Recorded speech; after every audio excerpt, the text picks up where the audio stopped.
we go, folks. Strap yourselves in and buckle up. We're ready to go. 3 breakneck pace hours straight ahead of the Rush Limbaugh program.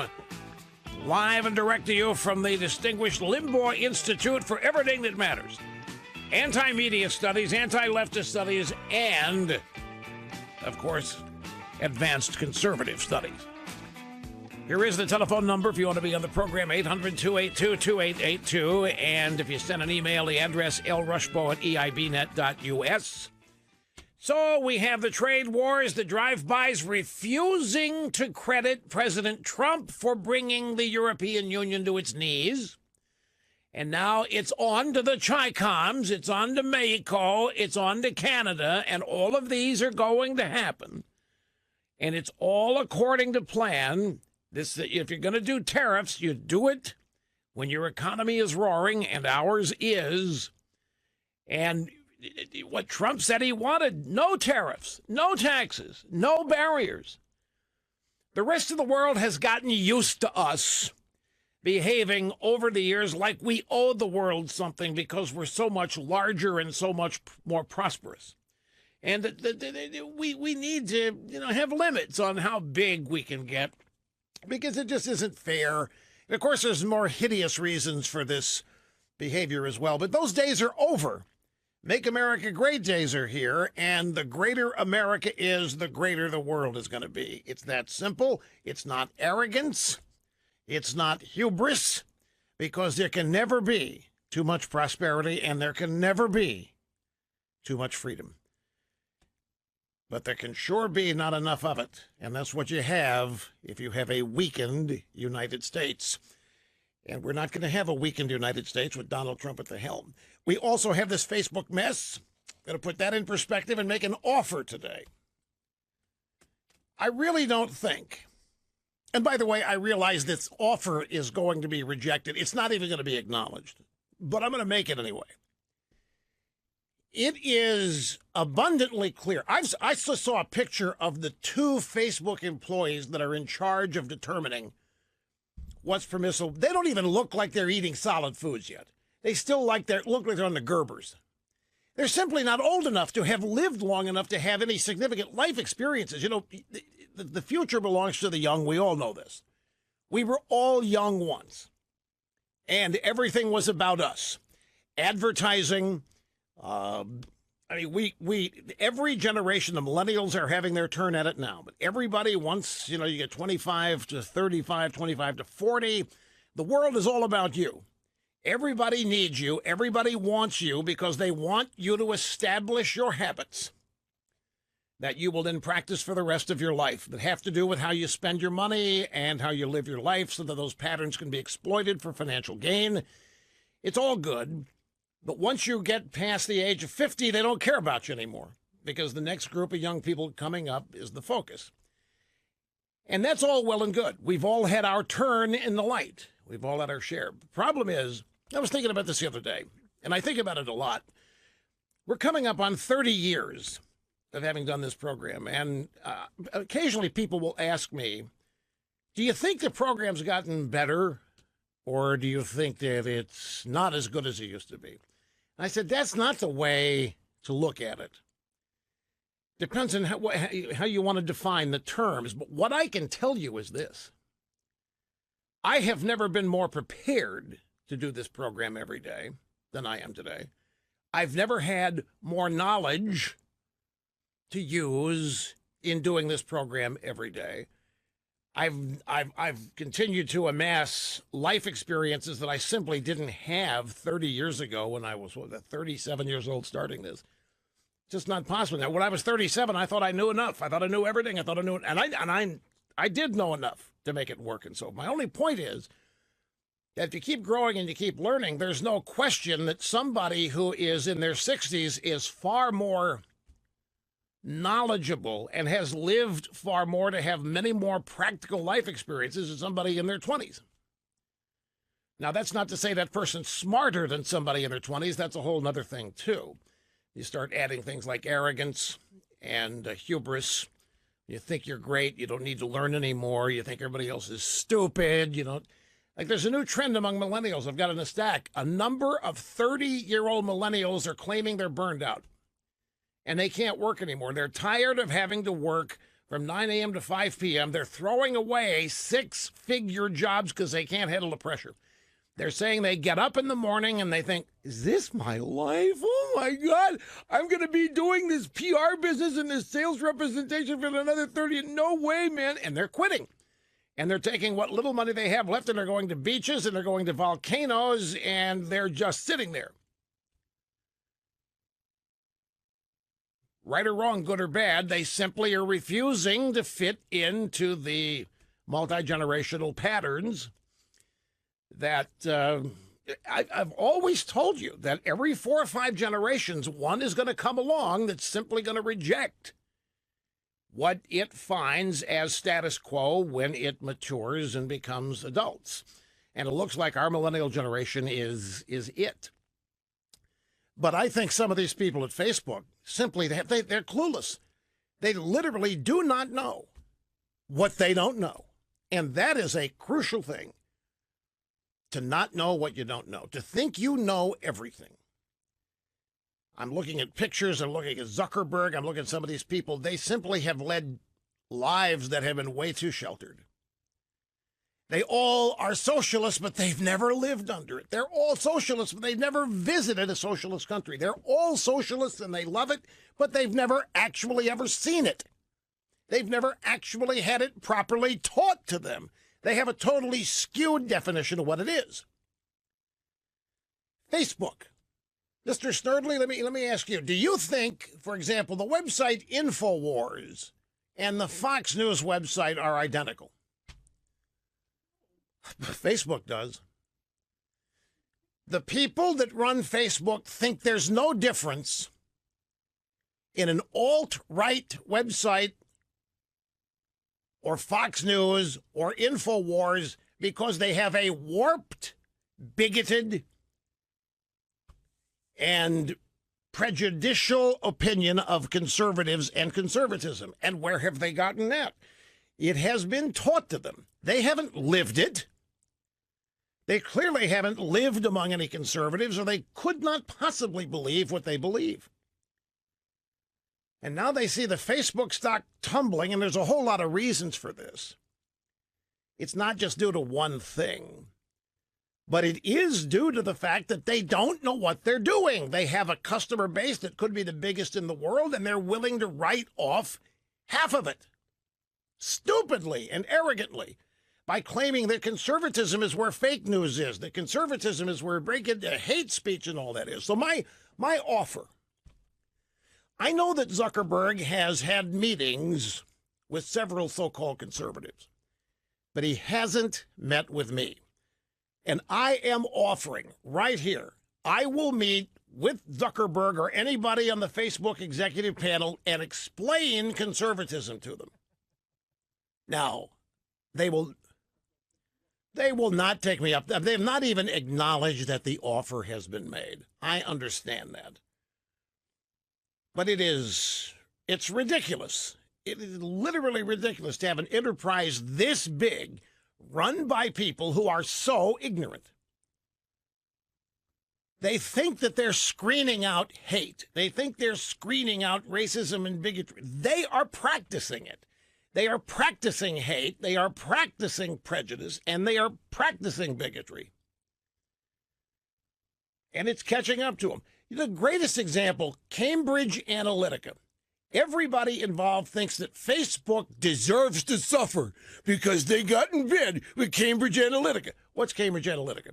Cambridge Analytica happens to be one of a gobsmacked bunch of sites that tries to use social media to advance its political ideas. They just happen to have a relationship with the Mercers. They just happen to have a relationship with conservative fundraisers. Is Facebook unaware of all of the left-wing bots that they are sponsoring and promoting that are destroying American businesses? Cambridge Analytica? But it's like showing Dracula the Cross to every leftist millennial in journalism, in tech, in the world. Cambridge Analytica. That's why Facebook deserves to die. That's why Zuckerberg deserves to be canned by the board. Cambridge Analytica. Cambridge Analytica is no different than any other special interest group that tries to get space and use it on Facebook to influence or raise money or what have you. But because they happen to be tied to the Mercers, which means Breitbart, which means Bannon, that means Cambridge Analytica got in there and somehow fooled and tricked Facebook, and Facebook got used like a stupid bunch of tools by a concern. And while this is going on, all of the left-wing nonprofits, all the left-wing bot-generating phony baloney accounts are running wild, sponsoring and promoting all kinds of bigotry, hate, prejudice, and so forth. And nobody's concerned and nobody cares. There's a genuine ignorance. And maybe it's not. Maybe I'm giving them too big a benefit. Maybe they know exactly what conservatism is and they just hate it and don't want any part of it. But I will still maintain they don't know any conservatives. They couldn't possibly have hung around any. They couldn't possibly have gotten to know any. They couldn't have possibly had any interaction with conservatives at all and have the opinion of conservatism that they do. And I don't think they have. I think these people wall themselves off, and not just Facebook, everybody on the left does this. They hide behind walls. They build cocoons. They live in them, and they do not interact with people who make them feel threatened or challenged or what have you. So I'm volunteering. I'll have a meeting. I'll take the meeting for as long as it takes. I'll answer any question about concern. But if these people think that some of these conspiracy-oriented websites are no different than Fox News, and they do. They obviously, you can read what these people are saying. They think there's no difference. Take your wildest conspiracy website that you know, and I'm telling you the people that run Facebook think it's no different than Fox News. And probably no different than this radio show. So, big plummeting loss of value. Zuckerberg himself, on paper, lost over $16 billion in an hour and a half. And it all happened after their earnings call yesterday when they finished the day up. They finished the day around $217 stock price. And 90 minutes later, after their quarterly conference call to report earnings, they were down to a stock price around $173. I mean, it was 24% loss of value. And it was all because of the contents. It was those Facebooks. Yeah, well, you know what? We're gonna tighten down on our privacy. We're gonna really get tough on privacy. This means we're gonna lose about 2.5 million users. Well, they've already got Facebook at one time, and at one where the reach is 2.5 billion people. Can you imagine if this program had an audience of 2.5 billion? Can you imagine us reporting a loss? How do you do that? You reach 2.5 billion people and you lose 24% of the value of your enterprise? If you're among the millions of people. And here's the answer to the other question. You can't say, is the Rush Limbaugh program today better than it was in 1988, 1995? You know why? Because the program's never the same. You cannot hear the same program twice on this show. Do you understand that? I mean, you realize how incredibly profound that is, that you cannot hear the same program twice. That's how different it is each and every day. That's why I've always said new listeners takes at least 6 weeks. Steady listening to understand what happens here, how it happens, and keep things in context. So it's an impossible comparison to make because the program and I adapt.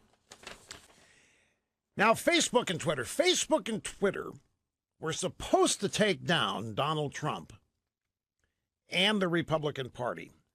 Facebook and Twitter are just two in a long line of organizations that have failed to do so. The FBI leadership was trying to take down and was supposed to.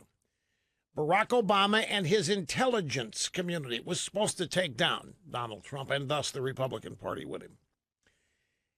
The Department of Justice, certain people there certain people, the FBI, were supposed to take down Donald Trump and with him the Republican Party. They were supposed to deny Trump the Republican nomination. Then they were supposed to make sure that he did not win the presidency.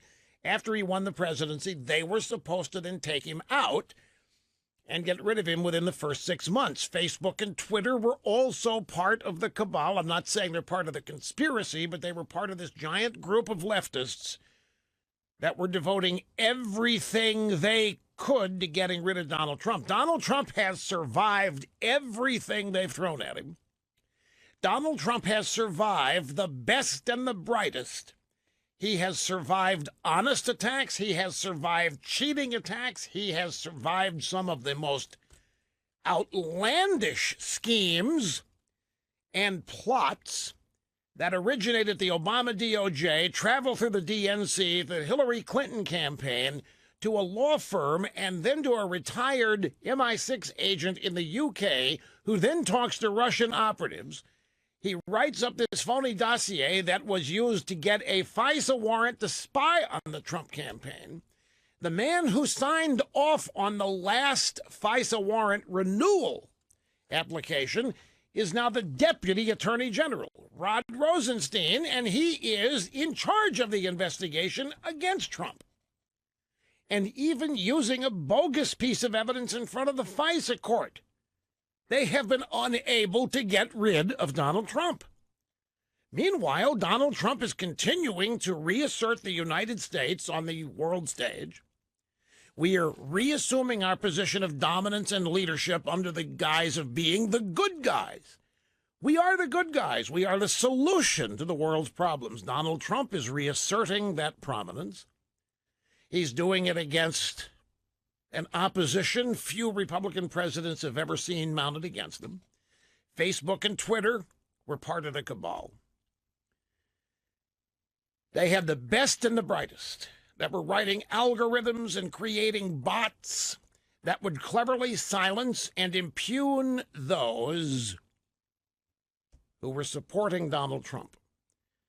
They would ban them by the technique in Twitter of shadow banning. Facebook would simply close them off and not allow any of their posts to be seen or read by anybody. They did their part, but like all of these organizations that have pooled their resources to get Trump, it is they who end up suffering.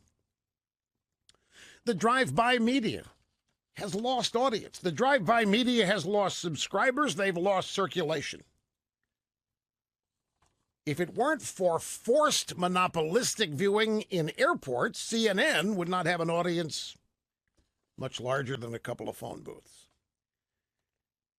Everybody takes Donald Trump on has bruises to show for it. So whether it's Facebook's skewed news feeds where they claim they're getting rid of fake news, or whether it's Twitter's shadow banning, these social media giants were on a mission with the American deep state to pick America's winners and losers, because that's what the left considers power to be. You get to pick the winners and losers, not the American people. A funny thing happened on the way to the high-tech extermination of Trump and the right. Both Twitter and Facebook were taken to the woodshed for past sins. Their algorithmic bigotry now has to take a back seat for the time being. Even at this, I'm willing to offer myself to help out Facebook. There's a bunch of people. There's an outfit trying to fire Zuckerberg or break up his role as chairman and CEO. Shareholders trying to fire Zuckerberg as chairman of Facebook because of the social media giant's quote-unquote mishandling of recent scandals, including Cambridge Analytica, Russian meddling in the U.S. election, and fake news. Investment company Trillium Asset Management had about $11 million in Facebook stock file a proposal yesterday to break up Zuckerberg's role as both chairman and CEO. This is in Business Insider. It's a bunch of cliches. This is just astounding to me. Mishandling of recent scandals, Cambridge Analytica. It's not a scandal to anybody except a bunch of nincompoops on the left. See, these people think Cambridge Analytica was part of the Russians stealing the election, combined with Russian meddling in the election and fake news. So all these people claiming that Zuckerberg didn't do enough to keep the Russians off and to keep the other colluders off, and he didn't do enough to keep the fake news outlets away. Yet every leftist news organization whose news reports make up the Facebook news feed is the fake news. They haven't the slightest idea. I find it amazing how cliches and Zuckerberg's failure to stop all these imaginary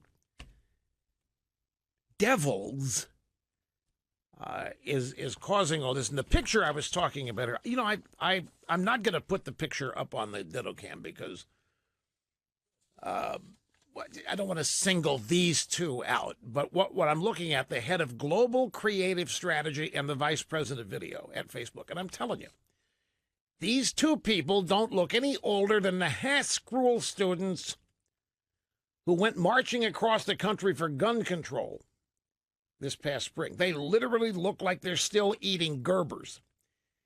And they are president of video, what gets on and what doesn't, and they had a global creative strategy. And neither one of them are anywhere near old enough to have any kind of life experience to properly judge what might be interesting to people or not. It does matter. As I say, I know life is for the young, don't misunderstand, and I'm not some old guy on the front lawn shaking my fist at the sky about this. Because I, ladies and gentlemen, is still young at heart. You're as young as you feel. And that is the honest-to-God truth. And here from Entertainment Weekly, Facebook executives defend having Fox News, InfoWars on platform. Facebook admits it limits distribution of conservative sites, though it defines those sites as those that a fact checker has told is probably not true, or a lot of our audience is telling us is not true. Is it any, so when you get right down to it, is it any surprise that Facebook plummeted to the extent of 24% of itself lost yesterday after a little meeting with the media? Anybody who thinks that some of these extreme conspiracy sites and Fox News are the same is just ignorant. Complete idiot. Anyway, that's that. I remind my offer, which I am fully aware will not even be acknowledged, much less accepted. And let me add something to it. I'm not proposing that this be done in public. This is not a publicity stunt in any way, shape, manner, form. I am sick and tired of all these so-called smart people not having the slightest idea who I really am and who anybody else on the right really is. I'm sick and tired of it. And it's not as though you need a password to listen to this program. You can find out who we are. You just don't want to. You haven't made the effort to because you're too arrogant to believe that you don't know. Sick and tired of having everybody I respect and love be mischaracterized and portrayed as something that they're not in a defamatory way. And then it's doubly frustrating to see the people doing all that not even curious enough to know whether or not they're right or wrong. And by the way, do not make the I'm not naive. I know exactly better than anybody else how this happens and why it's happening, and I know that's why my offer will not be accepted here. But this is not for publicity. I don't need it. I'm already more famous than I need to be. I'm so famous I can't do a lot of stuff anymore. I'm too famous. I don't need to be seen showing up at Facebook HQ in public. I don't need anybody to know that the meeting takes place. Don't need anybody to know that the meeting has taken place. I want to make sure that aspect of it is understood. I'm the last person in the media who does anything to draw attention to myself, because I don't need to. Now let's move on to trade and tariffs for a moment, because this is true. Oh, before I get there, I saw this headline, and if I don't do this and share this with you now, it's going to get lost as the program unfolds. This is a story from the Washington Free Beacon. The headline, Male House Democrat wants taxpayer-funded tampons for his office. Name is Sean Maloney, and he thinks tampons are an office supply. Democrat Representative Sean Maloney, New York, cannot stop talking about tampons, and he wants taxpayers to pay for feminine hygienic products for his staff members. Maloney, simultaneously running for re-election in the 18th District and for Attorney General in New York, has been credited with starting the tampon lobby on Capitol Hill, has recently taken up the banner for menstrual equity. Google turns up nearly 70,000 results. If you search Sean Maloney and tampons, you'll get 70,000 hits, 70,000 results. What could be crazier than this? 70,000 results. Maloney's tampon crusade began last month when he accused House Republicans of an archaic and sexist policy of not forcing taxpayers to pay for the tampons of Hill staffers. You see how this works? Conservatives, a bunch of mean, extremist Neanderthals, because we will not agree that taxpayers should be buying tampons for female staff members and members of Congress. Sean Maloney complained that the House Finance Office would not reimburse him for the, are you ready, $37.16 worth of tampons that he bought for his congressional office. Yeah, my office recently got smacked down by the powers that be in the House because we had the temerity to offer feminine hygiene products to the women who work for me. By the way, a majority of my staff is female. We have 1 million people come through our office. We provide things like paper towels or tissues or first aid, Band-Aids, supplies that people needed. Those are paid for by an office budget. Pretty normal stuff, so why can't tampons be on the list? He said it's crazy taxpayers do not already pay for his staffers' tampons, which he considers to be an office supply. But we were informed a couple days ago we couldn't buy tampons, so you buy them. You're $37. Buy them yourself. How many are you going to need, Sean? Are we going to go back to one of these deals where we need to buy enough for 3,000 uses a month? Remember that? 3,000 doses of contraceptives is what we were told we had to provide way back when. The guy's upset he had to spend $37.16 of his own money. Are condoms part of this guy's office staff first aid kit? Don't know. What would be the male equivalent of a tampon? A diaper, Depends diaper? What would be the equivalent? Anybody got it? What would be the, thirdly, what would be the equivalent for men of a tampon? There is none. That's probably true. Anyway, in a way, you can see the guy's point. I mean, the House has gladly paid off sexual abuse claims for their members for decades, so why shouldn't they be buying tampons? But, I mean, this gives a whole new meaning now to bleeding parts liberals. Secretary of State Mike Pompeo just took the United States Senate down to town yesterday. You talk about a guy who said it like it is, was running interference for President Trump and simply swatted away every mindless little allegation. Pompeo was on fire. It was fabulous the last couple days. We have audio sound bites coming up as the program unfolds before your very eyes and ears today. Now, piece by piece, Donald Trump is handling every trade situation.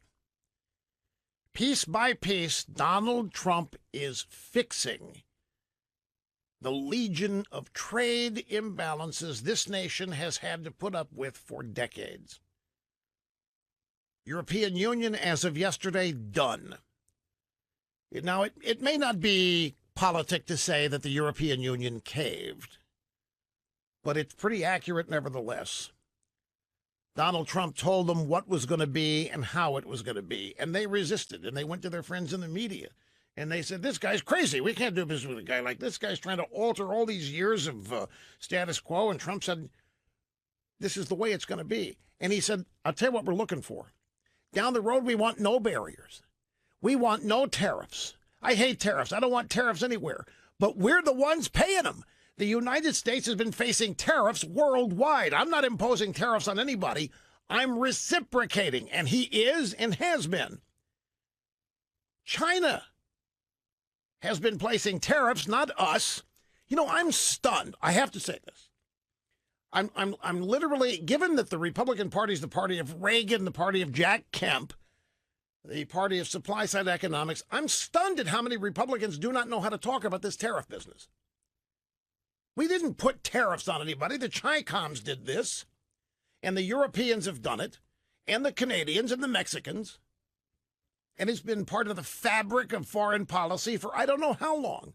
Donald Trump's been complaining about it since the 1980s. He ran for president on the premise that all of this was unfair and it existed because our leaders have been stupid in allowing it. Now he's fixing it. And he's doing it while our economy is roaring, which is the only time you should take this kind of drastic step. But the European Union came home yesterday. They acknowledged they want to get to where Trump is demanding we all get. You can't get more fair than no tariffs.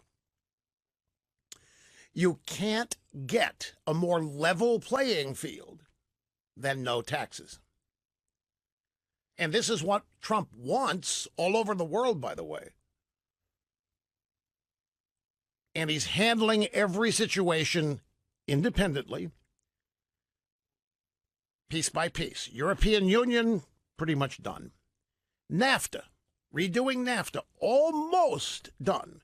This new president of Mexico has appointed a new negotiator who sees it Trump's way. Mexican president, similar personality to Trump, wants to work with him, get it done. This the Canadian. What's his name? I'm having a mental block. Who's the little guy running? Whatever. Trump can handle this guy in his sleep. And that's going to get done. I don't mean that in an insulting way. I'm just saying that Trump is going to be able to get this done. China has just begun negotiating. Larry Kudlow sent the Chi-Coms a message at the Seeking Alpha conference. And he said what is true, that the rest of the world needs us. The rest of the world can't survive without you. You are the United States market, and the United States market is the market that makes the world go round. You know, all this talk about the left periodically starts complaining about all this conspicuous consumption. You remember Ernest Hollings, a former senator of South Carolina, once complaining of too much consuming going on out there. We need to dial back on all that consuming. We need to slow down our economic activity. There's way too much of it going on out there. That's you, folks. And the United States market is the market everybody in the world wants access to. We have the wealth, we have the standard of living, we have the prosperity. The world's products are bought and sold. And in this country, many people have been led to believe that if it's from France, it's sexier. And that if it's from China, it's more technologically advanced and innovative. And if it's from the UK, it's a little bit better quality if we're talking about cheese or high-end cars. Same thing with Germany. So all of these imported products that Americans snap up and buy up, we have been told over the years that, man, some of this stuff is really good. That's why the Buy America movement occasionally percolates.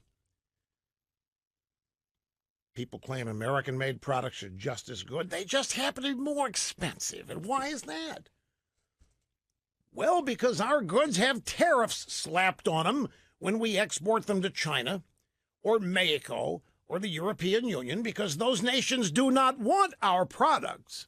Those nations want in our markets, but they don't let us in their markets. And that's what Trump is objecting to. And situation by situation, piece by piece, Donald Trump's in the process of fixing this. And he's doing it from the standpoint that we have nothing to feel guilty about, that we have nothing to be ashamed of, that we have no price we have to pay for being so much larger than anybody else.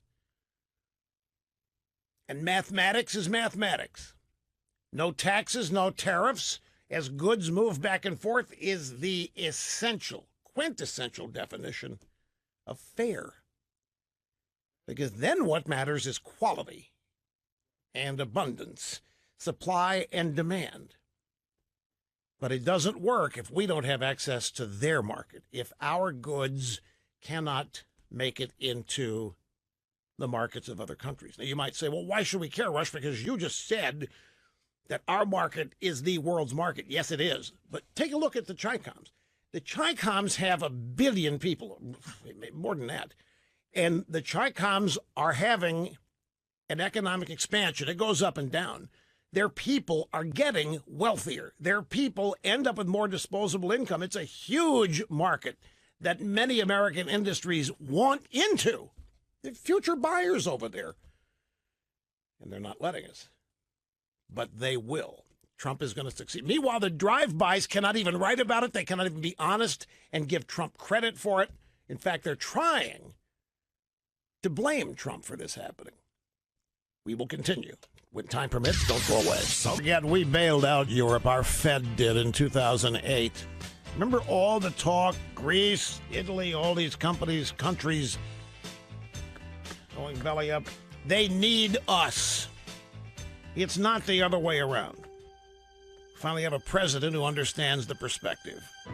And Trudeau, the Canadian leader, I knew that. I just having a mental block, a brain freeze up there, but I finally figured it out. Welcome back, folks. Rush Limbaugh and the EIB Network at 800-282-2882 if you want to be on the program. The networks have refused to declare Donald Trump victorious as the European Union buckled down. They caved.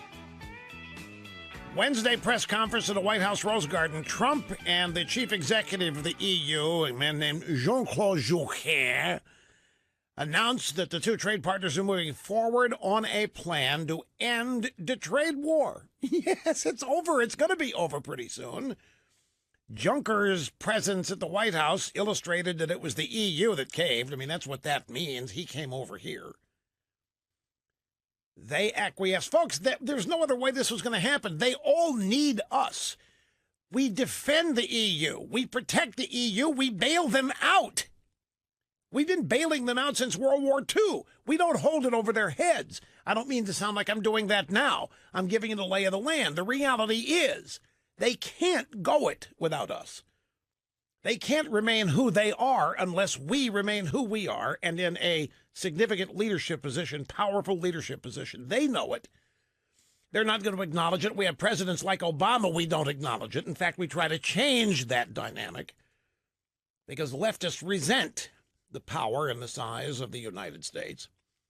But, for example, during World News Tonight on ABC last night, they were so against declaring Trump the winner, they insisted that he was the one that failed under pressure.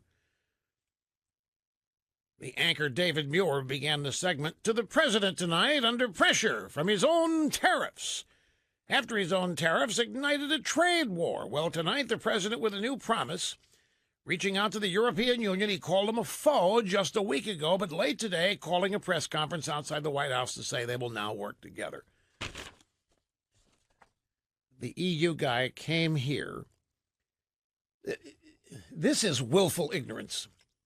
And it's either that people like David Muir and the other anchors don't really know what is happening here, which is entirely possible. It really is. I mean, they're not much older than millennials themselves. And their life experience is pale in comparison to their predecessors. They do, folks.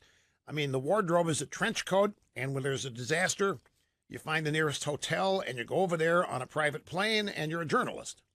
And you report from 5 miles away from the disaster. But you're on the scene, and that means you have the world experience, and you have seen the suffering. You have seen the suffering brought on by the unfair imbalance of power in the world The United States unfairly at the top, blah, blah, blah. But the people in the European Union understand. Terry Moran, the lead foreign correspondent, means he has the dibs on the trench coat at ABC News, said Trump was reeling under increasing pressure from American farmers, congressional Republicans, and nervous Wall Street investors. President Trump suddenly shed his trade warrior persona today and declared a truce with the European Union. And this supposed Trump capitulation to Europe was the sole theme of this report. On NBC, they barely touched on the story because they know. So the bottom line is that the European Union caved, the Chicoms are going to cave, Mexico's going to cave, Trudeau and Canada's going to cave. It won't be portrayed that way, but we will prevail in these trade wars. Trump doesn't like tariffs. You know what this is? In a way, what this is. Let me give you an example from Sidney Powell's book, License to Lie. That book is about, just briefly, let me rehash this to set up the example. It's about the Enron task force at the Department of Justice. In fact, many of those lawyers are on the Mueller team. It is about how they disregarded the law in pursuit of the so-called guilty. It is how they stacked the deck. It's how they suborned perjury among witnesses. It's how they totally gamed and rigged the Ted Stevens case, which was really a bastardization of justice.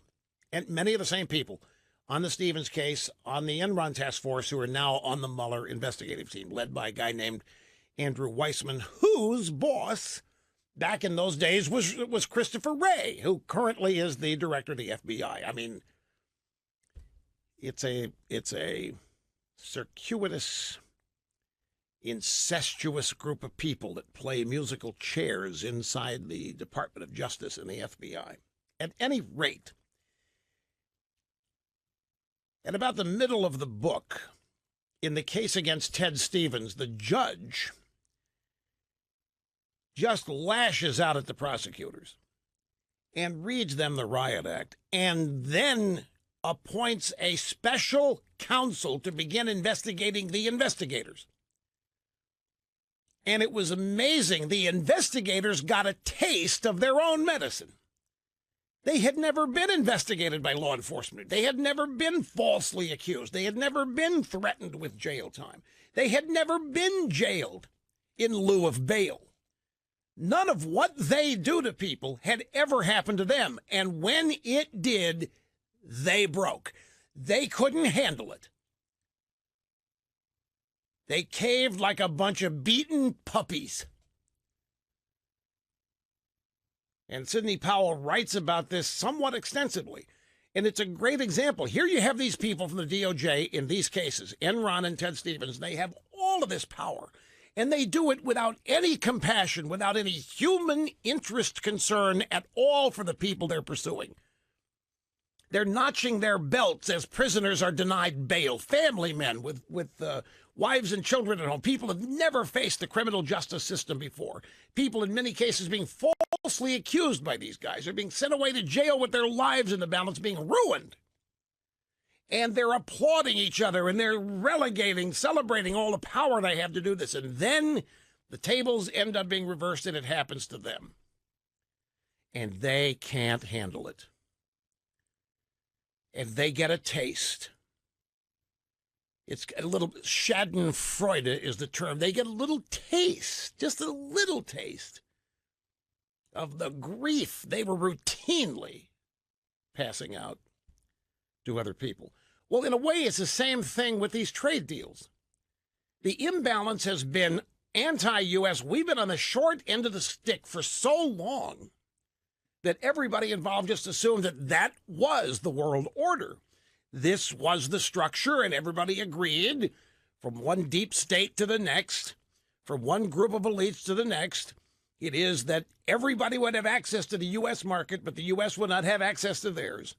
And this was fair because the United States was unfairly large and unfairly wealthy and unfairly prosperous and unfairly dominant. And so the rest of the world having access to our markets was the only fair thing that could happen. And every president in the past has gone along with it. And we have ratcheted up this situation with further trade deals, the Trans-Pacific Partnership, NAFTA, any number of these things, creating the World Trade Court, well, the International Trade Council, where disputes would be adjudicated in the U.S., always on the short end of the stick. Well, what Trump has done here with the slapping of tariffs is to show these other nations what it's been like for us. They're getting a taste of what it's been like, and that's why they're coming running. Now, the standard operating procedure is that tariffs are bad. Tariffs are taxes. We are Republicans. We oppose taxes. Tariffs on American exports are only going to hurt American manufacturers. Yeah, that's true. It's all true for a time being. That's why you only do this kind of thing when your economy is roaring, which ours is. And that's why Trump proposed a little fund of $12 billion to help some of our agricultural people withstand the pain necessary to fix the circumstance. But what is happening here, the Chicoms and the European Union, the Mexicans and the Canadians and any other trading partners, now with tariffs slapped on them, are getting a taste of what it's been like. Except it's even worse for them because they don't have the wealth and the prosperity and the growth and the dominance that we do. But the real outrage here is that previous American presidents, leaders, administrations, Congresses have accepted this arrangement under the guise that, well, we kind of owe this to the world. Because it is kind of unfair that we're so prosperous, and it is kind of unfair that we're so big, and it's unfair we're so powerful. And so to show them that we don't intend to use all of our wealth, prosperity, and power to harm them, yeah, go ahead. Put a tax on our exports. That's fine. And everybody got used to doing business that way because you had to. But since the 1980s, there's a guy named Donald Trump that's been out there who's been affected by this. He's an international real estate developer. He's been affected by it. And he's had no uncertain, unkind terms for the Chicoms. They also manipulate their currency in addition to this gigantic trade imbalance we have with them. And he's been fit to be tied about the Chicoms. He's taken them on, and they're going to be brought to heel because at the end of the day, no matter what you've been told by the Democrats and Barack Obama and the media, the rest of the world needs the United States. They need you. They need you and your job and your commerce and what you do living your life every day. They need you consumering. They need you living your life. They need a strong United States economy. They need a low oil price. Look at what the Germans had to do. The Germans had to make a side deal with Putin for natural gas because they can't provide it on their own. Well, we have more than enough gas we could sell them. Trump was livid with Angela Merkel for going to Putin and not coming to us. We're a NATO partner, after all. Well, that's what Donald Trump's doing. None of what I just told you is the way this is being reported. The way it's being reported is that Trump's being a bully, that Trump's being selfish, that Trump wants all this because there's some secret benefit to him that's probably violating a law that we don't know about, him and his family. And Trump is being a brute, and he's running around. He doesn't care who in the world gets hurt. He wants this for himself for some reason, and he's stubborn and so forth. He's going to end up breaking this existing world order. That's how it's being reported. And it's also being reported that these world leaders Trump is talking to, like the European Union guy and then China, that they're resisting Trump and that Trump is having to eventually abandon his position and come back to it with his tail between his legs. It couldn't be further from the truth. They're lying through their teeth to you about how these trade deals and tariff situations are being resolved. Let's quickly go to the audio sound bites of the Rose Garden yesterday, starting here with number 2. This is Trump and the European Commission President Jean-Claude Juncker. And it's a portion of, this is Trump's remarks first. We agreed today, first of all, to work together towards zero tariffs, zero non-tariff barriers, and zero subsidies on non-auto industrial goods.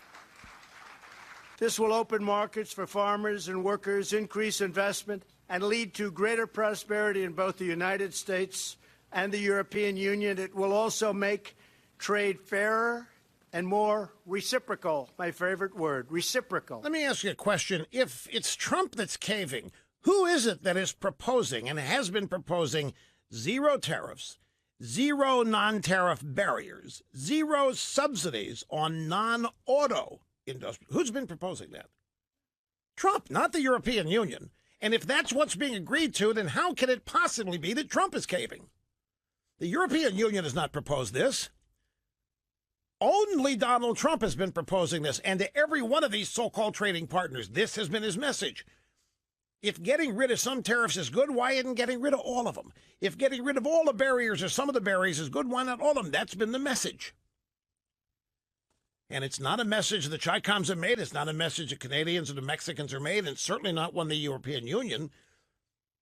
Guy comes over here, and here's, by the way, Jean-Claude Juncker speaking after Trump yesterday. Mr. President, ladies and gentlemen, when I was invited by the President to the White House, I had one intention.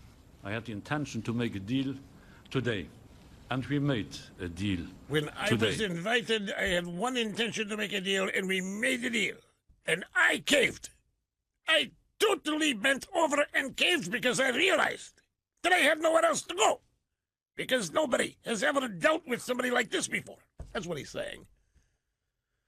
So Trump's demanding this or that. He gets it. The other side wasn't demanding it. And your media is telling you that Trump caved.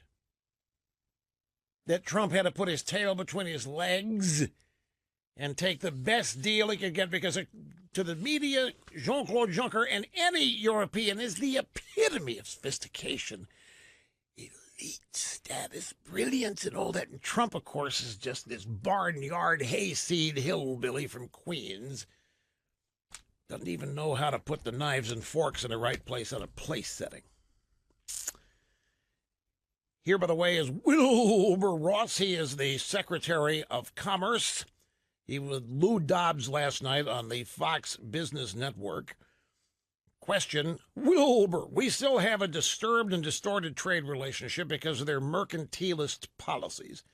That has to be reversed, does it not, Mr. Secretary, no matter their economic circumstance? If you have to get into a spat with someone, the right time to do it is when your own economy is booming, as ours is. You've seen the record low unemployment.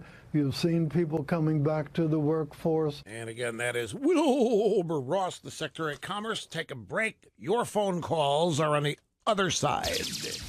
Before we get back to the phones, or start on the phones, I have a little New York Times story. I want to read the headline here to you. Mueller examining Trump's tweets in wide-ranging obstruction inquiry. For years, President Trump has used Twitter as his go-to PR weapon. Notice weapon. Announcing a barrage of attacks on celebrities and then political rivals, even after advisors warned he could be creating legal problems for himself. Those concerns now turn out to be well-founded, says Maggie Haberman, because the special counsel is scrutinizing Trump's tweets. What do you think is the way to translate this, Mr. Snerdley? You're close. You're close. It means they've got nothing.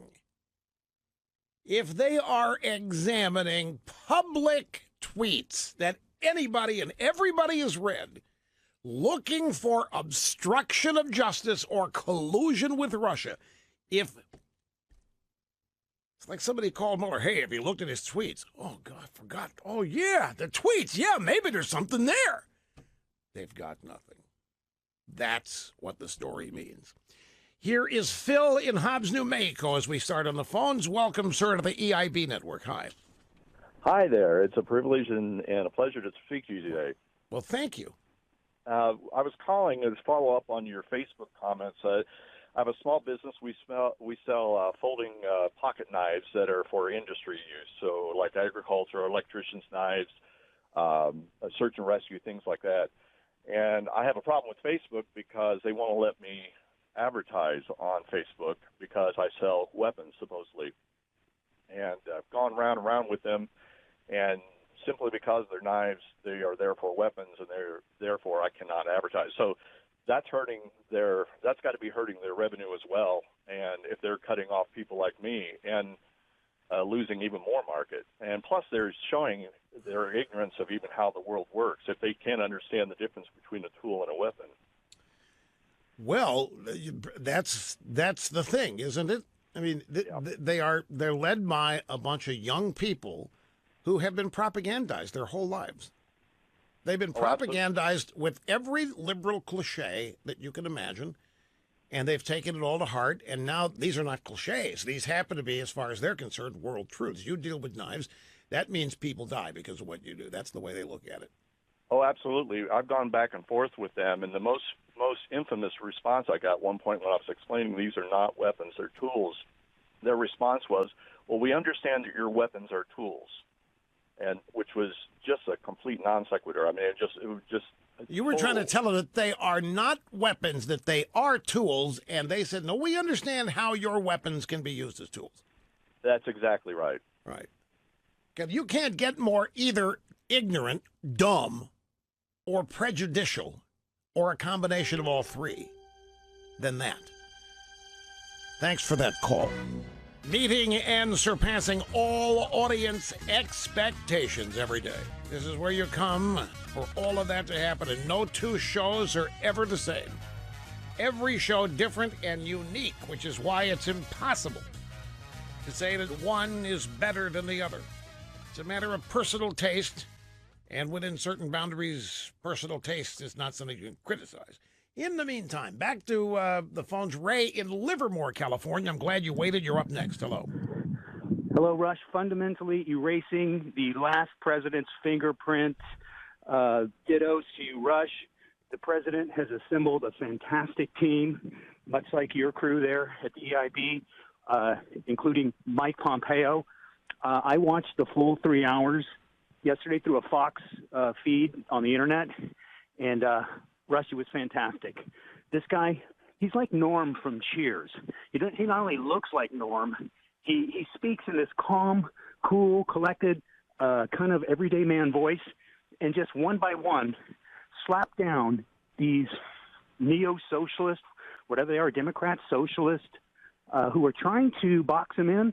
They were trying to outsmart him, and it was they were trying to have a game of wits with somebody, and they forgot to bring their own. Yeah, they weren't even on the same playing field. And it starts, of course, Pompeo is from Kansas. They think already that makes them smarter than he is. You know, they're from New Jersey, they're from New York. This is Bob Menendez, who barely didn't go to jail for cavorting around with the donors' babes in foreign countries and so forth.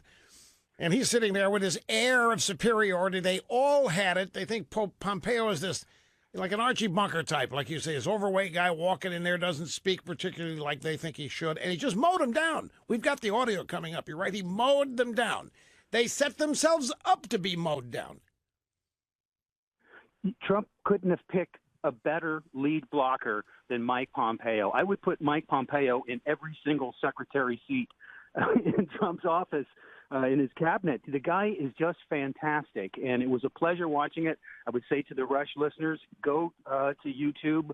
Well, I guess, unfortunately, that's the only place you can go, and pull up the Fox feed and watch the full 3 hours if you can. It's better than anything on network TV, I'll tell you that.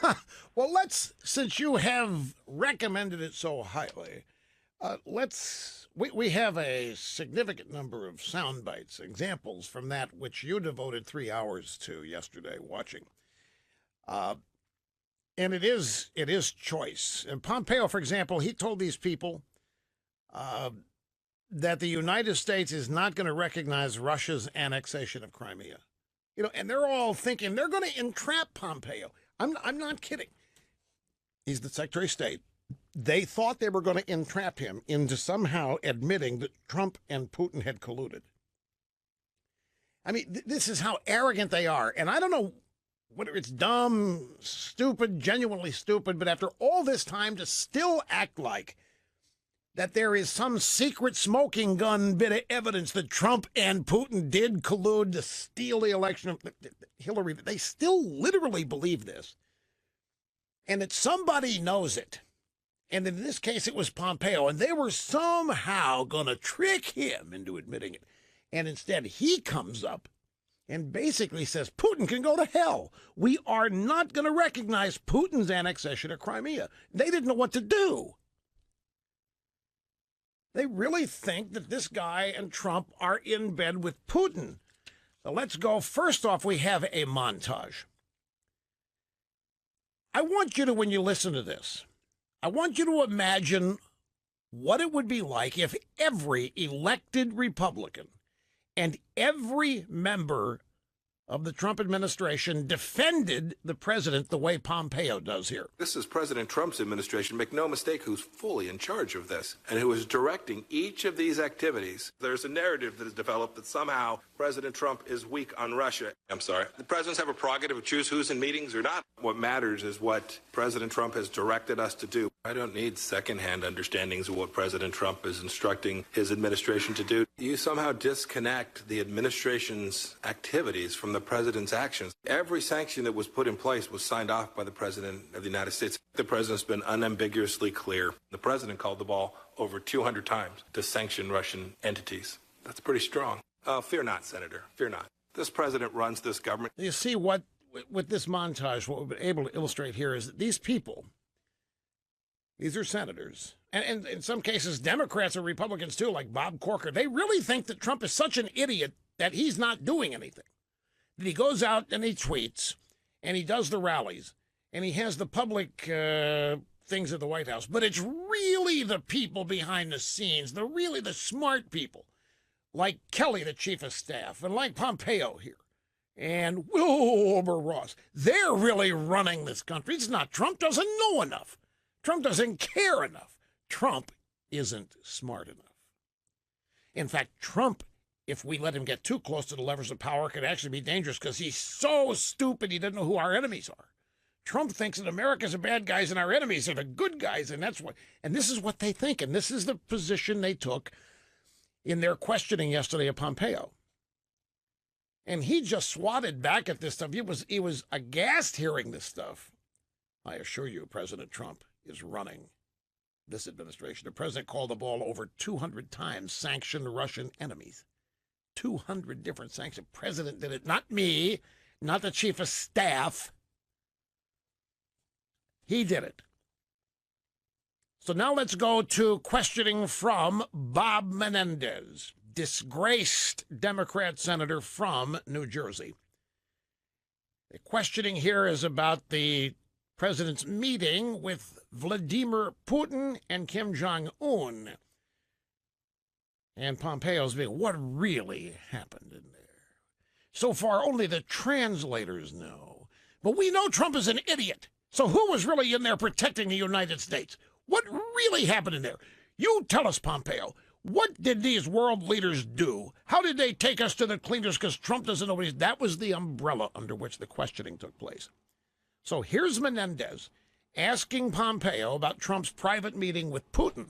I'd like to ask you some questions. Has the president told you what he and President Putin discussed in their 2-hour closed-door meeting in Helsinki? Presidents have a prerogative to choose who's in meetings or not. I'm confident you've had private one-on-one meetings in your life as well. Did he tell you whether or not what happened in those 2 hours? Yes, Senator. I've had a number of conversations with President Trump about what transpired in the meeting. Did he tell Putin that I'll release or ultimately relax sanctions? Senator, what you need to conduct your role, your appropriate role, I will provide you today. That is United States policy with respect to the issues you request. You asked me about U.S. policy with respect to sanctions, and I can confirm to you that no commitment has been made to change those policies in any way. Okay, so here's this stupid question. So these guys think Trump is giving away the store.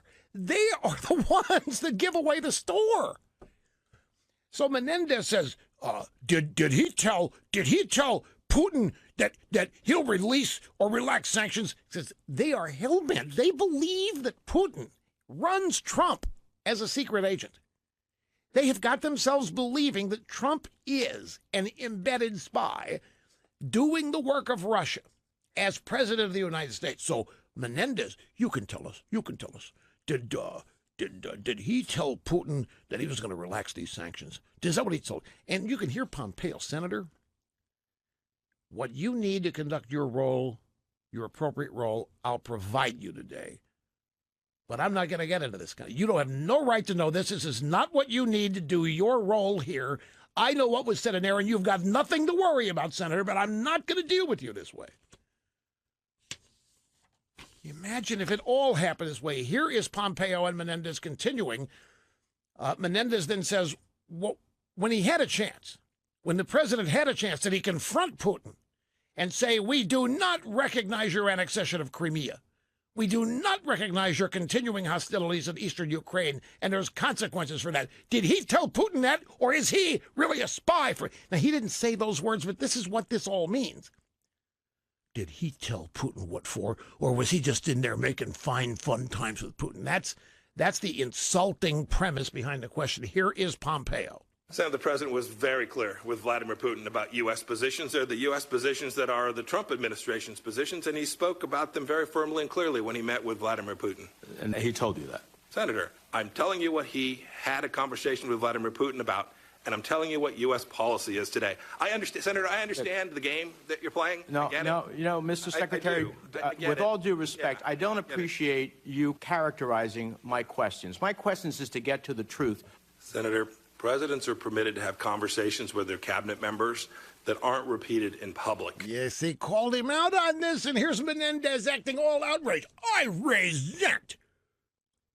I do not appreciate you characterizing my questions. Well, he nailed his purpose because Menendez was indeed playing all kinds of games here. Senator, I understand the game you're playing. I know what you're trying to do here. You're trying to make it look like Trump doesn't know what he's doing, that he's a blithering idiot, that we're all at risk, and he's acting as a secret agent for Putin. And I'm telling you, I was in the meeting. I know what happened. I answered your question, but the conversations he and I have are none of your business. Why don't you call your donor and head back down to the Caribbean, wherever you were, and if you want to get serious, then come back. We'll be back. Don't go away. Rush Limbaugh, pointing the way on the EIB network. Rush Limbaugh helping to erase the fingerprints of the Obama foreign policy here on the EIB network. I'm going to grab one more Pompeo, and I got a phone call. Scott Lawson wants to react to Pompeo. This up next is Ed Markey. Ed Markey, former member of Congress of Massachusetts. Now he is a senator. And this, remember, the Senate Foreign Intelligence Committee. And here is Senator Markey asking Pompeo about Trump's private meeting with, let's see here, this is with Putin. So I am afraid that at this point, the United States, the Trump administration, is being taken for a ride. Fear not, Senator. Fear not. There's no evidence to the contrary. Fear not, Senator. There's no evidence. Senator, fear not. May I? Yes, please. I guess you didn't ask a question, so I'll... No, that's all right. Yeah. You can please answer. Fear not. This administration has taken enormously constructive actions that have put us in a place that is far better than in either of the two previous administrations, one Republican, one Democrat.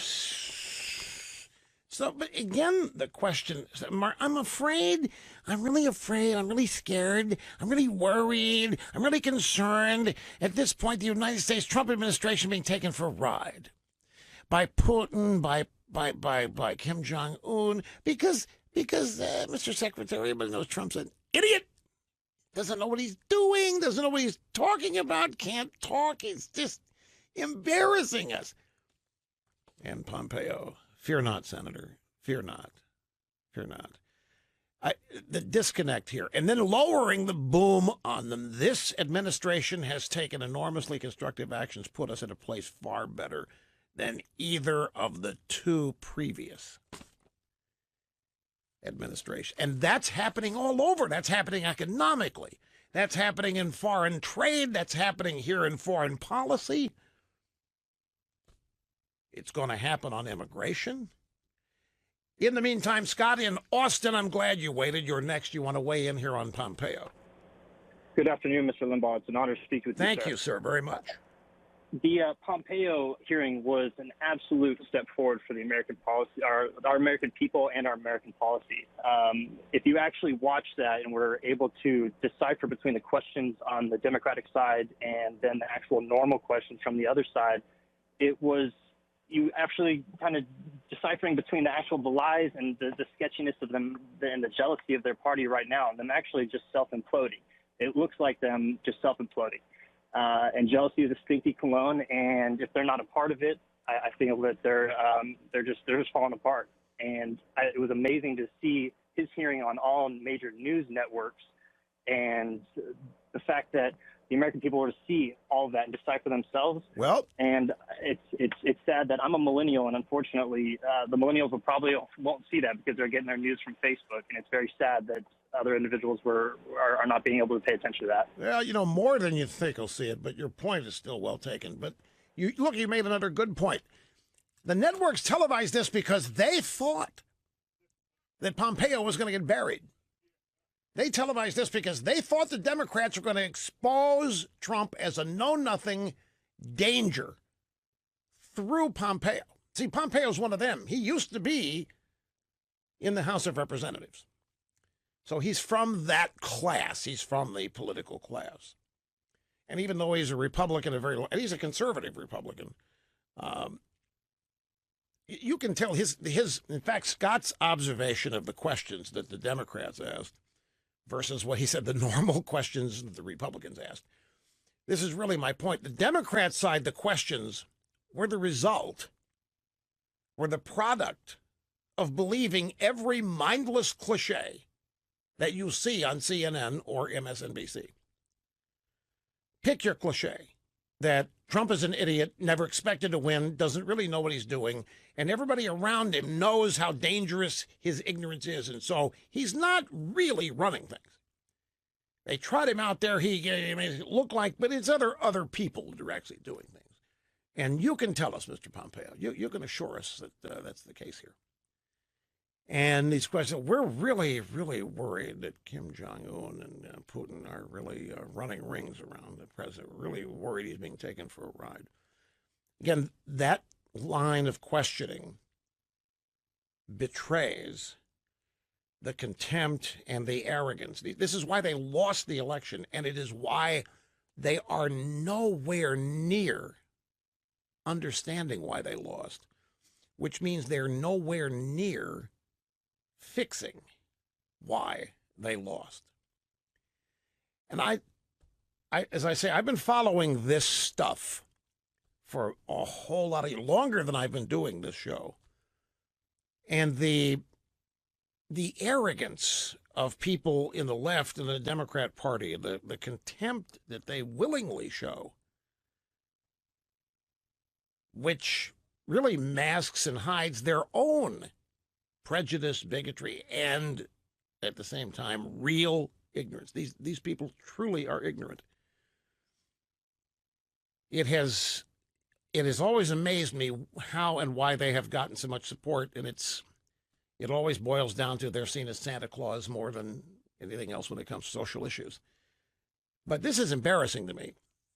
The side-by-side nature, the questioning from Republicans and Democrats, how unprepared they are, how unserious, and how everything is still to this day oriented around and devoted to exposing the hidden truth that Trump and Putin are a team and are working together to undermine the United States. And the fact that they believe this, and I know they do. Some House Republicans have introduced articles of impeachment against Rod Rosenstein, the Deputy Attorney General. There are opinions on both sides of this as to whether it makes any sense to do or not. We still have a couple of more Pompeo sound bites from his testimony. So all of that and much more yet to come. And welcome back. Having more fun than a human being should be allowed to have Rush Limbaugh, a household name in all four corners of the world. And just about an hour ago, the news broke that Mark Meadows has backed off impeaching Rosenstein after they talked with the leadership. Now, I don't know why but I'm going to make a wild guess. And my wild guess, actually not a wild guess, it's based on the interpretation here of Professor Dershowitz. You know, Professor Dershowitz was complaining the other day that because he's on TV now defending the constitutional rights of any president, that he's not invited to any parties anymore on Martha's Vineyard. When is the guy ever on Martha's Vineyard? He's always on television. Yeah, I mean, if you're going to get invited to parties at Martha's Vineyard, you kind of have to be there. And maybe he is. Maybe he's got a camera set up, because everybody's on TV. So maybe they've got a camera in his room with some fake bookshelves behind it and so forth. Anyway, Professor Dershowitz said this would be a very, very bad precedent because impeachment is always a remedy for criminal activity, criminal behavior. And very risky here to go out and try to impeach Rosenstein simply because he won't turn things over to you. It's kind of a tough case to make that Rosenstein's behaving in a criminal fashion simply because he will not respond to subpoenas that the House leadership and Devin Nunes have demanded to see some documents. But I understand the frustration. Jim Jordan and Meadows and some others. Congress has oversight. You know, as I've pointed out countless times, the Constitution does not mention the Department of Justice, and the Constitution does not mention the FBI. Congress created all that, and as such, Congress has purview. They have oversight, and when they demand something, it's usually forthcoming. Now, the executive branch and congressional branches are constantly jockeying for power, trying to protect the power that they have. But this is pretty clear cut. The thing about Rosenstein or Steen, I'm not sure. I've heard it pronounced both ways. It is Stein. Okay. Of all those FISA warrants that used that phony dossier, look, I don't care how many times I mention this, and therefore it comes to the forefront of my mind. What has happened here with this, it still boggles my mind that the perpetrators of this are not even under the slightest cloud of investigation. The creation of that phony dossier, which is not intelligence, and it was never intended to be. It was a lie. It was made to look like intelligence. My point, Rosenstein was the last person to sign off on the authenticity of that dossier in the third renewal of the FISA warrant to spy on the Trump campaign. He knew the thing was bogus. He knew that it had not been corroborated. He knew that it was bought and paid for by Hillary Clinton, and yet they prepare the application to the FISA judge to renew it, and he signs it. And I'm telling you, the law is very clear. If you knowingly sign a document that is deceptive of the court, that attempts to malign, influence the court, or deny them knowledge of things, that's serious. That is a serious dereliction of duty. I don't know enough to know if it's criminal. But man, oh man, the hell with them not turning over documents, signing off on that affidavit, essentially vouching for that dossier as they renew the warrant to spy on Carter Page and the rest of the Trump people. And this guy is overseeing the investigation. This guy is overseeing Mueller. This guy hired Mueller. Mueller was hired to cover all of this other stuff up. Every time this reaches the consciousness of my mind, every time I become aware of this, it still boggles my mind how that one thing made this last year and a half to 2 years sheer, utter hell in an entirely made up and manufactured thing that wasn't. There was no collusion. There was no conspiracy. There wasn't anything on the Trump side. It was all on the Hillary side. I have run out of ways to express my incredulity over this. But anyway, it seems to me that Rosenstein has far more to worry about by signing off on that dossier as valid and verified to continue the spying of the Trump campaign and presidency transition. So anyway, Meadows has pulled back on the impeachment, and that isn't going to happen. There's another controversy that happened yesterday, and that is the White House told a CNN info babe, Caitlin Collins, that she was disinvited from a Rose Garden event. The reporter claiming it was because the White House didn't appreciate the inappropriate questions that she was asked. The White House decision came after Caitlin Collins of CNN called out several questions of President Trump following an Oval Office photo op with President Trump and the European Commission President Jean-Claude Juncker. As the photo op was coming to a close and the press was being escorted out, some of the reporters, including Caitlin Collins, began screaming questions at Trump. They sounded like braying jackasses. The look on Juncker's face as this took place was priceless. And by the way, these situations, these Oval Office photo ops, they are traditionally no questions. I actually think, folks, I think CNN and all the rest of them, I think they've actually wanted to get a White House reporter kicked off the detail. I think they've been angling for it. It's a great story for them. I think they've been trying to get kicked out. I think Jim Acosta has been trying to get kicked out. I think Caitlin Collins, I think they've been trying to behave in such a way as to get kicked out so that they would have that story and be able to run with that story. And they do. They now have it. Caitlin Collins was called into the meeting with Bill Shine, now the director of the comms shop, where she was told, sorry, you're being disinvited. Now, the White House says, we didn't disinvite CNN. We disinvited her. We told them to send anybody else that you want. Well, this led to a statement of solidarity being issued by Fox News.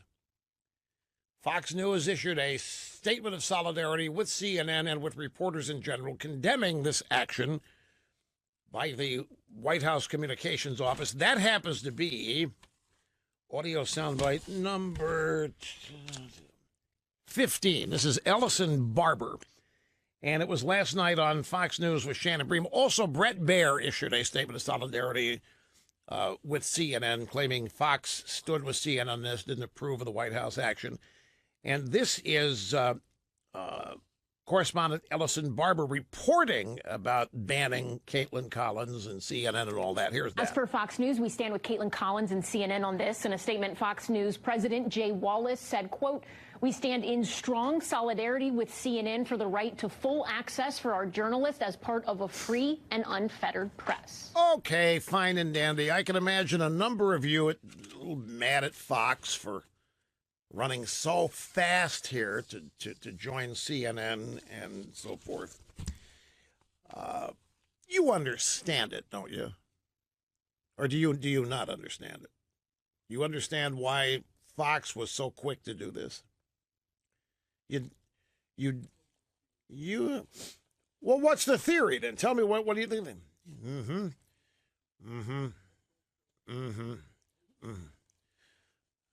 Right, okay. As a professional courtesy, the theory is they have to do this, that Fox, because they're already embarrassed that they're the president's network.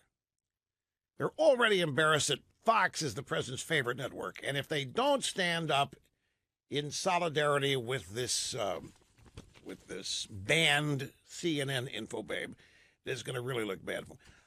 I'll just tell you this. Even though Fox thinks they've done the right thing, and even though they've issued this statement of joint solidarity, it isn't going to change the way CNN reports on Fox and iota. It isn't going to change a thing about the way the rest of the drive-bys report on, look at, and discuss Fox. Now, I don't know if the intention was to change that, but it isn't going to. But, ladies and gentlemen, there is another side to this story. And I want to go back to the archives, to the graveyard of forgotten soundbites. This was June 15th, 2012, just a little over 6 years ago. And it was in the Rose Garden. Interestingly enough, President Barack Hussein, the one, was president. And this was a no questions asked availability. Obama was speaking about the Department of Homeland Security's announcement that it would stop deporting illegal immigrants who come to the country at a young age.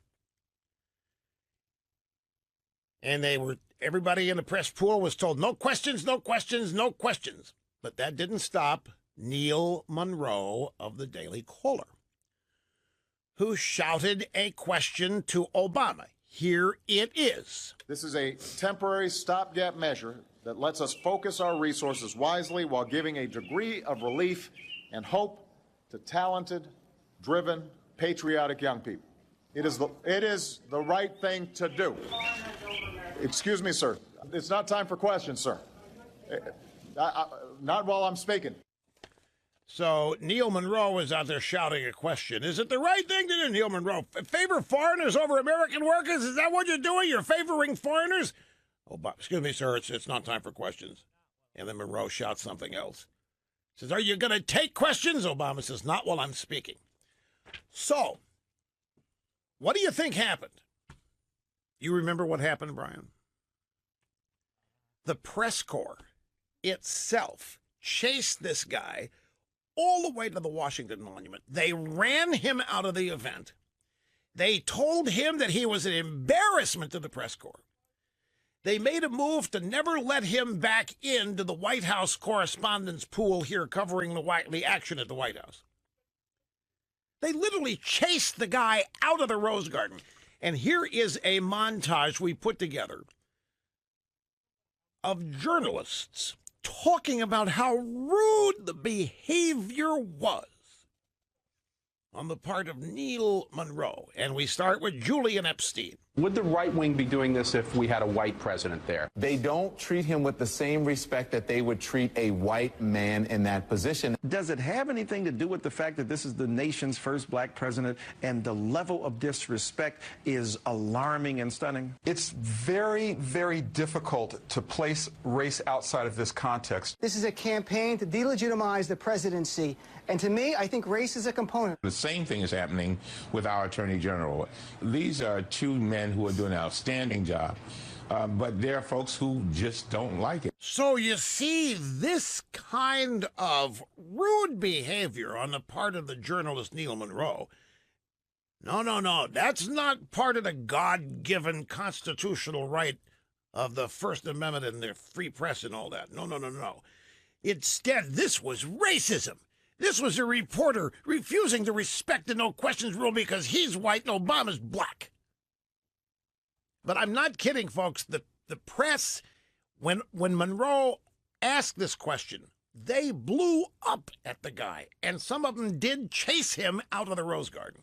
He literally had to run away. Now, you compare that with yesterday.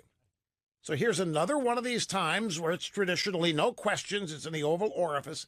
And this CNN info babe, Mr. President, are you still going to separate families? Or you don't care about that anymore? Something like that.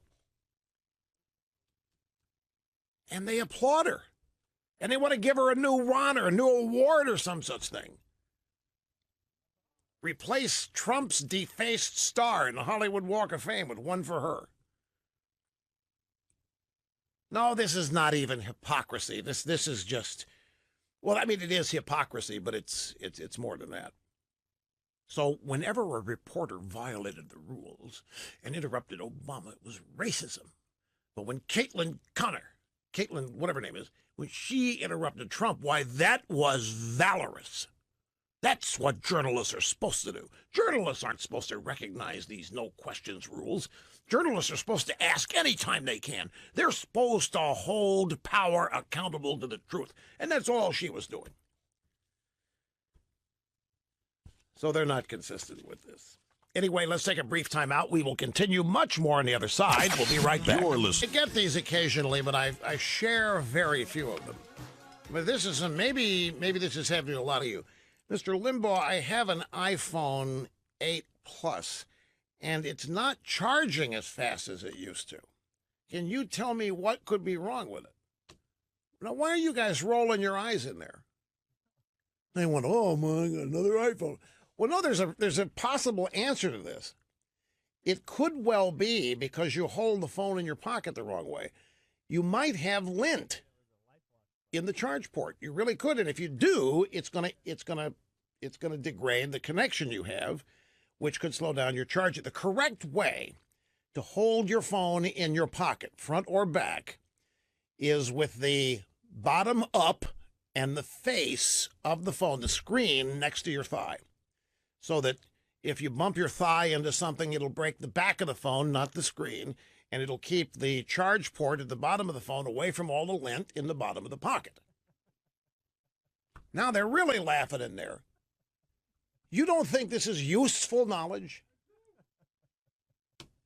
Meanwhile, you know what Snerdley wanted to know why I'm not talking about? He said, Rush, yesterday you didn't care when they found a lake on Mars, and now they think they've found microbial life in the lake on Mars, and you still don't care. What am I going to do with it? Elon Musk is going to go to Mars, and he can deal with it.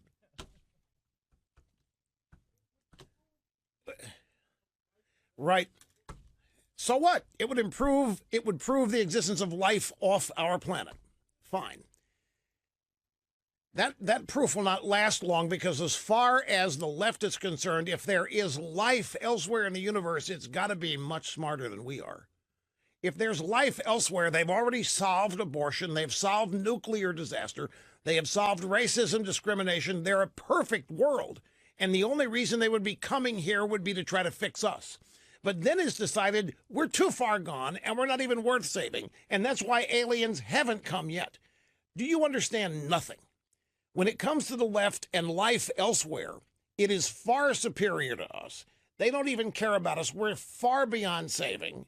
So microbial life in a polluted lake on Mars is not going to fit the profile that life outside Earth, but in the universe, is much smarter than we are. Don't you? I mean, you may have not stopped to realize this, but as life elsewhere, I read the tech blogs every day, and they fantasize about, every asteroid going by having an advanced civilization of life, and that the asteroid's actually coming here. And they're examining us.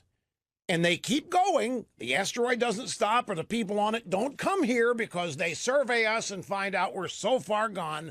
We're so racist, we're so sexist, we're so anti-LGBTQ that we're not worth saving.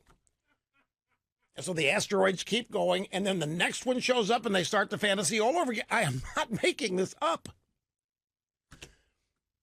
Well, no, the asteroid will never land. It will crash into Earth and wipe us all out and our free health care with it. Welcome back. Having more fun, Rush Limbaugh, doing that which I was born to do. Here is the latest from our buddies at the website Campus Reform, and here is the headline. Professor calls on art teachers to reject the geometry of whiteness. Now, I will maintain to you that after you hear this, these are the kind of students that Facebook has hired and that Twitter has hired. And this is the kind of stuff they've been taught. Now, you and I, you're going to hear this and you're going to laugh, or you're going to have some kind of reaction that will be folks that you don't believe it. It's incredible, it's stupid. But you have to understand that there are students all over the country being taught this literal crap, and they're buying into it. White privilege is an ongoing big deal among white college students. It's the latest way in which white college students are being guilted into supporting all kinds of things for minorities, from immigration to any other number of social justice causes. In a chapter for a new handbook of race and arts in education, a University of North Texas art education professor argues that kindergarten through high school teachers should work to combat geometries of whiteness. This is a art teacher, Handbook of Race and Arts. Tyson Lewis is the professor. He teaches classes on critical pedagogy and aesthetic theory. He says that whiteness is a kind of one-dimensional way of being in the world. He suggests that educators incorporate critical whiteness studies to advance the social justice agenda of art education. He is a professor at the University of North Texas, urging his fellow educators to use social justice-themed art classes to fight geometries of whiteness. Now, I want to read to you one of the things that this guy, again, his name is Tyson Lewis. This is what he believes. Because whiteness and maleness are geometric styles, aesthetic questions are intrinsically political, and political questions are inherently aesthetic. Now, anybody know what that means just by virtue of me reading it? Does anybody have any idea what that means? Hang on, got a notification on my watch. What is this? Okay, fine, take care of it. I'll get back to you shortly after 4.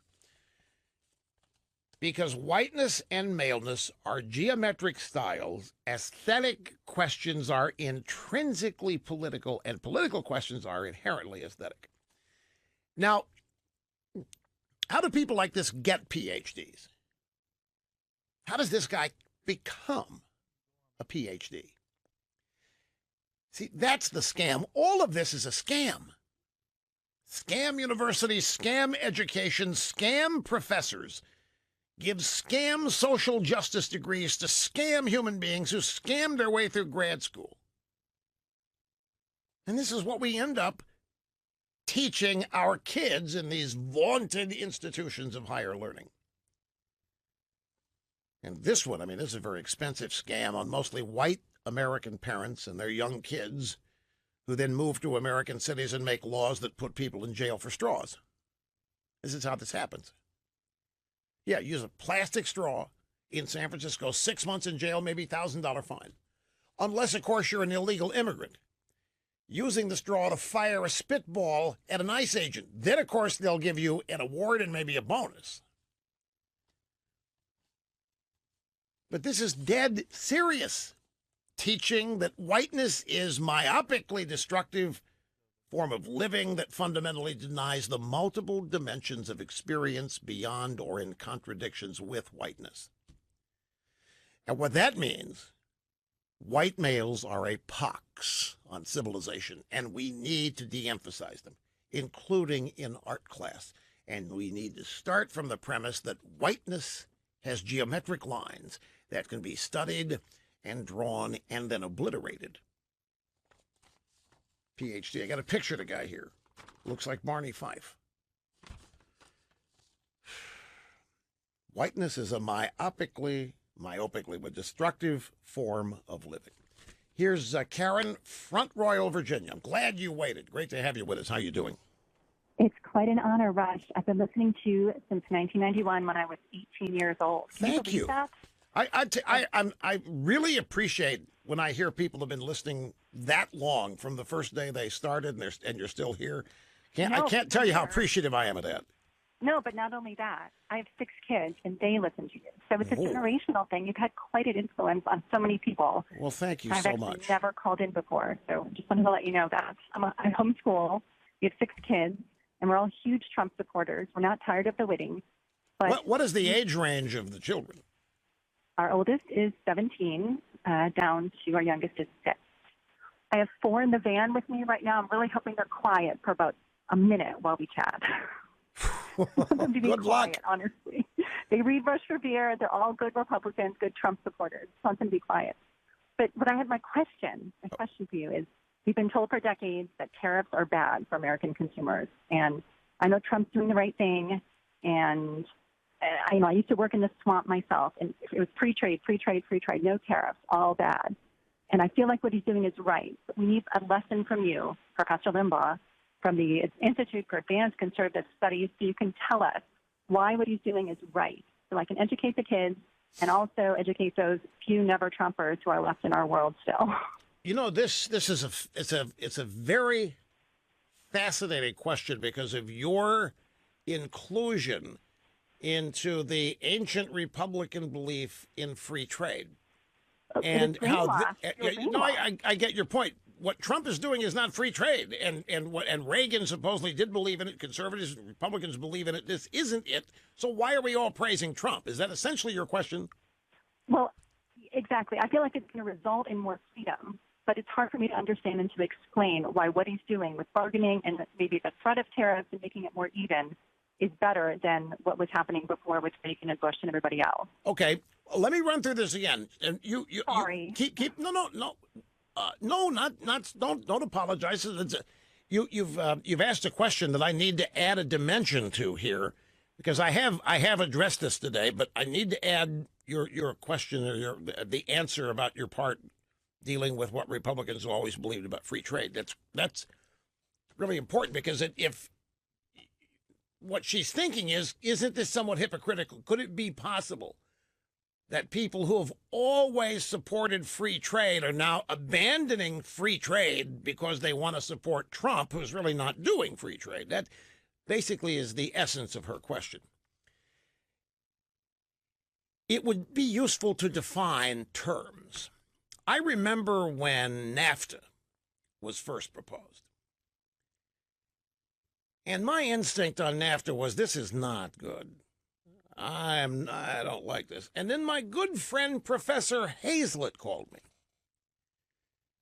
me. I got to know him. He was University of California, Davis, the late 80s.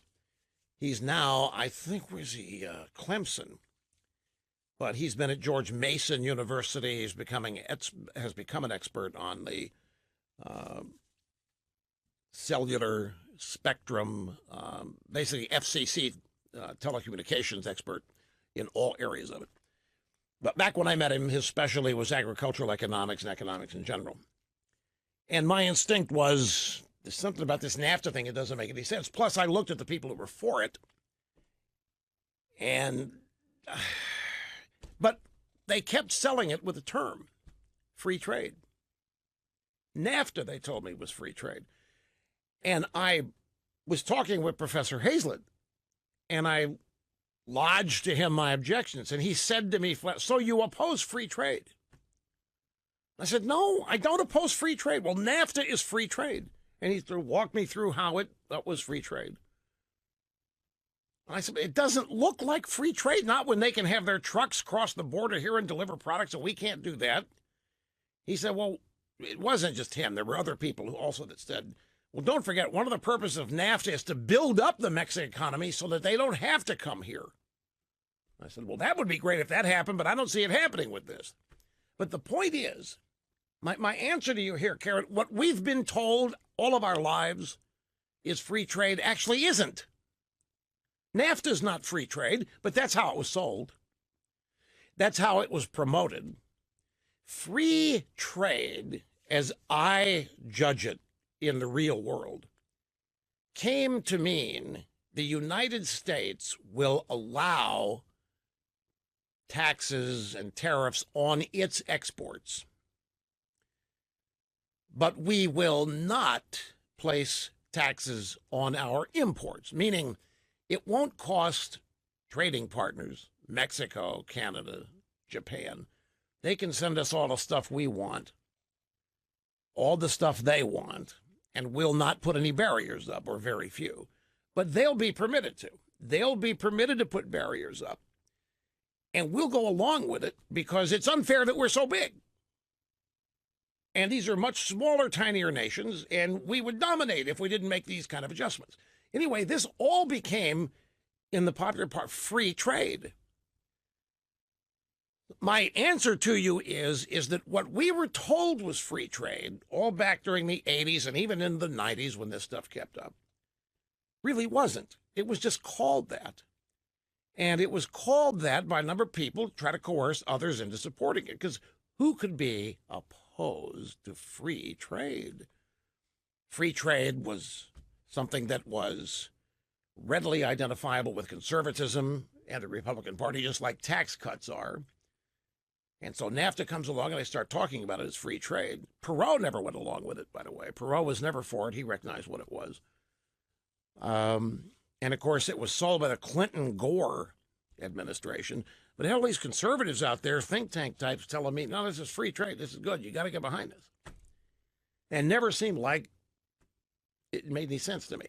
So now we come forward, and Trump is simply, we've been living for decades with barriers that other nations have put up in the way of our products and services being exported into their countries.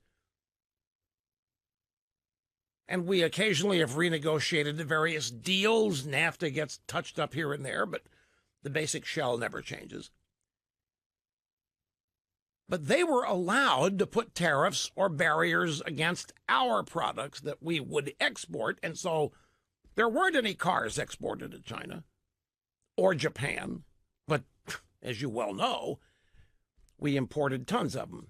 And then when it got thick and heavy, then we said, okay, the Japanese, you got to build your manufacturing plants in America. And we said, okay, this is free trade. Now they're making the cars here, so that makes it better. But the barriers didn't go down. So here comes Trump. He just wants to take down the barriers that these other countries have that put great, expensive penalties on anything we would export to any of these trading partner countries. So I would maintain that if we're able to get to where Trump wants to go, no barriers, no tariffs, that's free trade.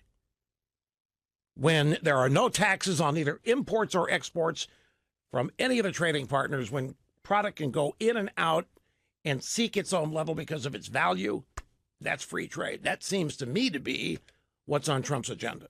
Hey, folks, we go out of our way. We go out of our way to protect the security of the credit cards, the driver's license that we carry around with us.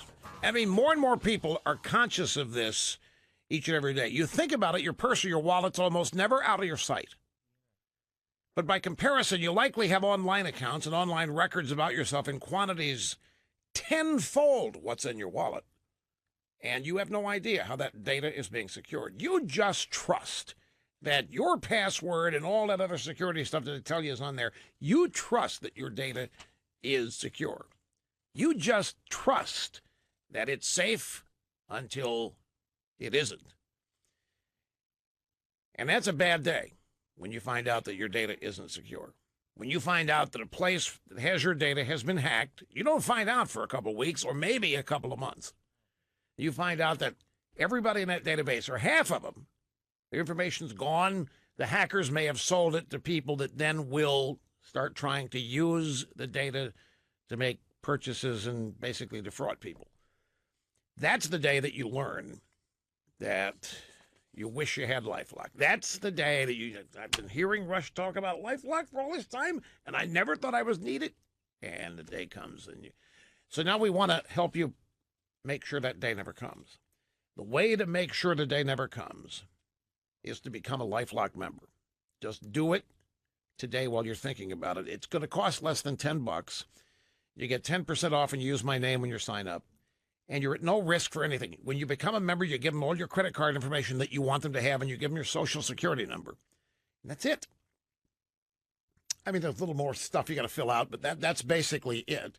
And then after that, live your life. In the process, you create a profile of what your online behavior looks like. And LifeLock's following you around in their computer system. You're identified by a token, not by your name. And as long as the profile that you create stays within certain parameters, you never hear from LifeLock. But if something happens one day, they spot you buying something that you don't usually buy, they'll ask you if it's you. This is how they spot the fraud. This is how they try to stop it. And they've got a restoration team that if you are defrauded, that will not rest until you're put back together. Nobody offers what LifeLock does. Nobody does it better. LifeLock 800-440-4833. Make sure you use my name. 10% off your first year. 800-440-4833 for LifeLock. Quick question. Why hasn't the heat wave in California and the Southwest, why hasn't that started all this talk about climate change and global warming? I've noticed that that's not happening, and I'm wondering why. We'll deal with that tomorrow. See you then.